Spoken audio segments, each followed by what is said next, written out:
fauteuil, ça se joue en intérieur, sur un terrain de basket. C'est du 4 contre 4. C'est 4 quarts-temps de 8 minutes de temps de jeu effectif. Donc dès que le ballon est mort, le temps s'arrête. Les règles, on a le droit au contact, on a le droit à faire des passes en avant. Tout ce qui est contact à l'arrière du fauteuil, on n'a pas le droit parce que c'est un contact dangereux. On peut faire des chutes qui font mal, donc on ne le fait pas ça. On n'a pas le droit de contact physique entre les joueurs. On a 12 secondes pour passer la ligne médiane et 40 secondes pour marquer un but. Maintenant, je crois ils disent mettre un essai.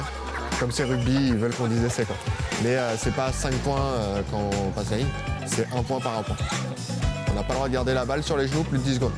On doit faire un rebond ou une passe. En fait, on dit rugby fauteuil, mais on est beaucoup plus proche du football américain que du rugby. En fait, il y a du rugby, du football américain, du hockey et du basket dans nos règles. Et du volley par le ballon, parce que c'est un ballon de volley, quoi.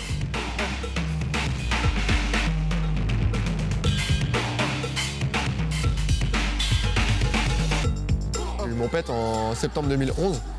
Et en décembre 2011, il y a Seb qui est venu faire, Seb l'ancien dirigeant, qui est venu faire une démonstration à Saint-Jacques, au centre de rééducation dans lequel j'étais, là, qui est à Nantes. Et je suis monté dans le fauteuil, j'ai dit je signe. Donc été 2012, je suis venu faire mes premiers entraînements et voilà quoi. Après j'ai pas pu m'arrêter. J'étais étudiant avant mon accident. Une fois que j'ai eu mon accident, j'ai arrêté mes études parce que j'étais en CAP en miroiterie, donc je pouvais pas continuer. Donc aujourd'hui, je suis à fond dans le sport. Puis voilà, quoi, je suis sportif de haut niveau et tout, donc c'est cool.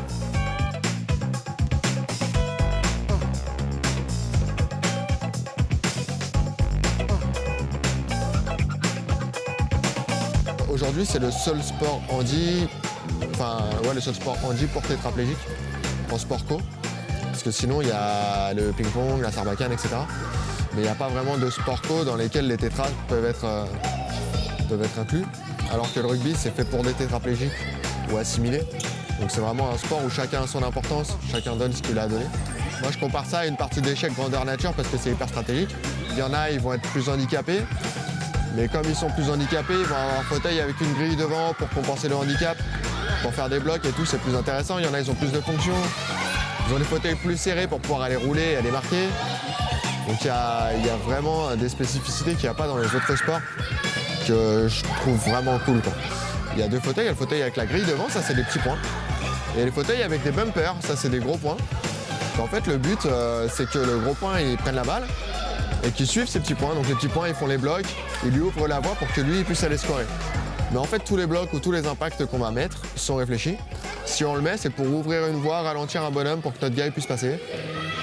Et inversement si on est en défense, les impacts qu'on met, si on bloque le petit point, c'est pour pas que le gros point il puisse le suivre, pour qu'après on puisse bloquer le gros point. Enfin, c'est un jeu d'anticipation et de stratégie qui est vraiment super simple.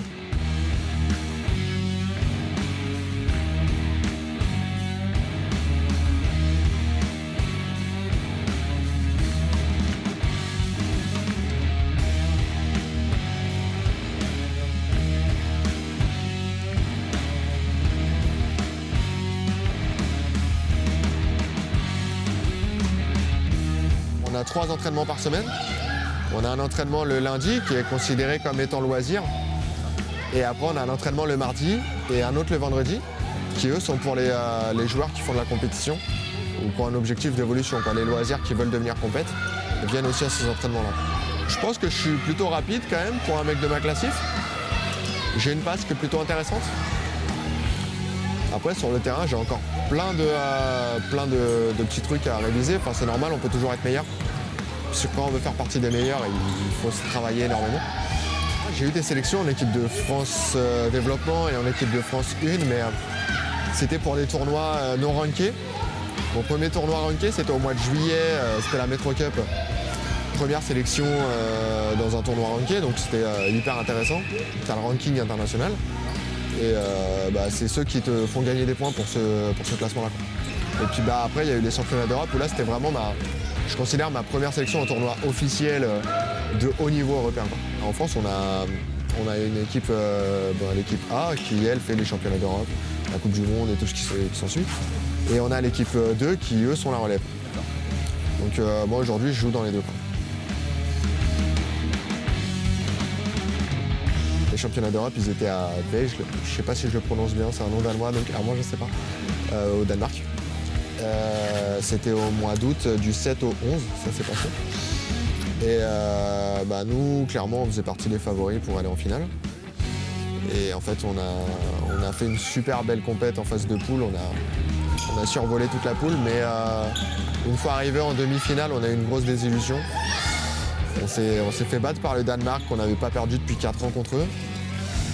Ça nous a fait un peu mal, mais après, il y avait l'engouement, ils étaient chez eux, il y avait leur public. Nous, c'est une pression qu'on n'a pas su gérer sur le moment, je pense. Et donc, on a perdu en demi-finale. Donc, on a joué la 3e place. Mais on a gagné, on est quand même 3e, donc c'est cool. On a une médaille. Mais on aurait pu être au moins 2e, quoi. Donc, c'est un peu dommage.